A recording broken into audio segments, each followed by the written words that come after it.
नमस्ते दोस्तों। आज मैं आपको बताऊंगी एग्ज़ाम पेपर लिखने के 5 स्टेप्स। स्टेप नंबर फर्स्ट, जैसे ही आपको एग्ज़ाम पेपर मिलता है तो सबसे पहले आपको क्या करना है। आपको सबसे पहले पूरे एग्ज़ाम पेपर को सरसरी नज़र से देखना है। इससे क्या होगा, इससे आपको पता चल जाएगा कि आपको कौन से क्वेश्चंस आते हैं और कौन से क्वेश्चंस नहीं आते हैं। मान लो आपको कोई एक 6 नंबर का क्वेश्चन नहीं आता है, तो 6 नंबर के क्वेश्चन को करने में लगभग 10 से 12 मिनट तो लगते ही हैं। तो आपको जो आपका एग्ज़ाम पेपर लिखना होता है, जो बाकी क्वेश्चन जो आपको आते हैं उसमें से आपको आपके 15 मिनट सेव करने हैं, क्योंकि आपको 12 मिनट तो करने में लगते हैं क्वेश्चंस को और सोचने में भी लगेगा। तो उस क्वेश्चन के लिए आपको 15 मिनट सेव करने हैं। अगर आपको कोई 4 नंबर का क्वेश्चन नहीं आता है तो उसको करने में 5-7 मिनट तो लगते ही हैं, तो आपको 5-7 मिनट सेव करने हैं। ऐसा तो है नहीं आपको पूरा पेपर नहीं आता है, 1 या 2 क्वेश्चन नहीं आते हैं उनके लिए है। स्टेप नंबर सेकंड, अब आपको क्या करना है। स्टेप नंबर सेकंड में देखिए 2 चीज़ें हैं। एक तो वो स्टूडेंट्स होते हैं जिनकी स्पीड बहुत फास्ट होती है और डिटेल में चीज़ों को लिखते हैं, और दूसरे स्टूडेंट्स वो होते हैं जिनकी स्पीड फास्ट से थोड़ा कम मीडियम होती है और चीज़ों को शॉर्ट में निपटाते हैं, मेन पॉइंट लिखते हैं। तो अब आपको डिसाइड करना है कि आप किन स्टूडेंट्स में से। अगर आपकी स्पीड बहुत फास्ट है और आप चीज़ों को डिटेल में लिखते हैं तो आप क्वेश्चन स्टार्ट कीजिए फर्स्ट से लास्ट तक, छोटे क्वेश्चन से बड़े क्वेश्चन की ओर चलिए।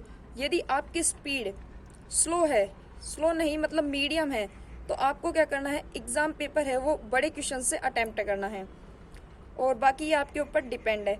ऐसा भी हो सकता है कि यहाँ पर फिर से 2 चीज़ें हो सकती है, और वो 2 चीज़ें कौन सी है कि आपने, जैसे कि मैं मेरा बताती हूँ, मैंने 1 से लेके 10 तक क्वेश्चन है वो छोटे छोटे होते हैं और उन्हें 10 मिनट में कर लिया, तो मुझे खुशी मिलती है कि मैंने 10 क्वेश्चंस कर लिए हैं और मेरे 20 क्वेश्चंस बाकी हैं, इसलिए। और हो सकता है कि दूसरे स्टूडेंट्स इस प्रकार के हों कि आपने बड़े क्वेश्चंस कर लिए हैं तो इससे आपको खुशी मिलती है और आपके केवल छोटे क्वेश्चंस बचे हैं। तो अब ये आप पे डिपेंड करता है कि आप कैसे क्वेश्चंस सॉल्व करते हैं, बड़े से छोटे की ओर चलते हैं, छोटे से बड़े की ओर चलते हैं। मैं मेरा बता दूं, मेरी स्पीड बहुत फास्ट थी और मैं चीज़ों को डिटेल में लिखती थी और मुझे ज़्यादा क्वेश्चंस करने से खुशी मिलती थी, इसलिए मैं हमेशा 1 नंबर से यानी छोटे से बड़े की ओर चलती थी। अब स्टेप नंबर 3 है, वो क्या है देखिए। आप जो जो क्वेश्चंस कर लेते हैं उन क्वेश्चंस पे आपको टिक लगाना है, और यहाँ पे हमें कौन सी गलती नहीं करनी है। यहाँ पे हमें ऐसा नहीं करना है कि हमने जो क्वेश्चंस नहीं किए हैं उन पे टिक लगा लिए। ऐसा करने से नेगेटिविटी मिलती है, क्योंकि अगर हमने ज़्यादा क्वेश्चंस कर लिए हैं तो हमें खुशी मिलती है कि मैंने इतने सारे क्वेश्चंस कर लिए और मेरे 1 या 2 क्वेश्चंस बाकी है। लेकिन आपने जो 1 या 2 क्वेश्चंस पे टिक लगाए हैं जो आपने नहीं किए, इससे आपके माइंड को नेगेटिविटी मिलती है कि मेरे 2 क्वेश्चंस बाकी हैं, मेरे 3 क्वेश्चंस बाकी है। इसलिए मैंने बोला है कि आपको जो क्वेश्चंस हो जाते हैं उन पे टिक लगाइए।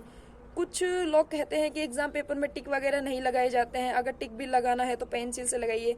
तो मैं आपको बता दूं, यदि आप एग्ज़ाम पेपर में पेन से एक सेंटीमीटर का टिक लगा लेते हैं तो कोई फ़र्क नहीं पड़ता।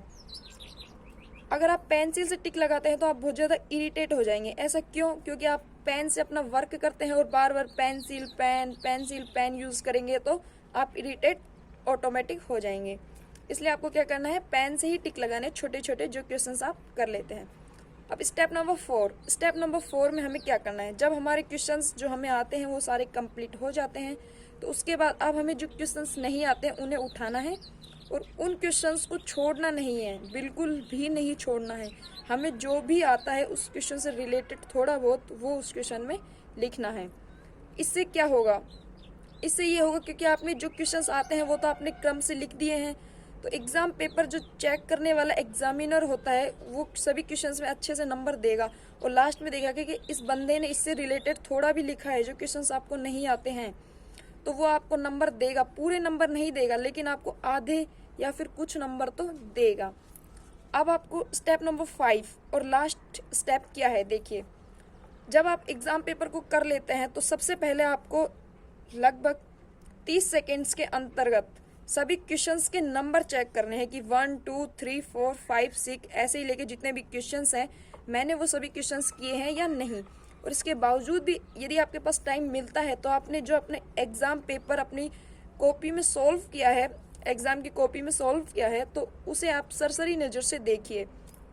इससे क्या होगा कि आपको कंफर्म हो जाएगा कि आपने जो आंसर्स लिखे हैं वो ठीक लिखे हैं और आपको याद हो जाएगा अगर आप घर आके चेक करना भी चाहें कि मैंने उसका आंसर क्या लिखा है तो वो आपको याद हो जाएगा।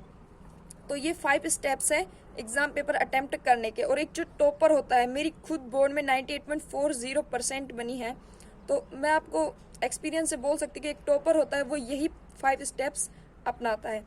अब आप चैनल को सब्सक्राइब कीजिए, लाइक कीजिए, शेयर कीजिए। मिलते हैं नेक्स्ट वीडियो में।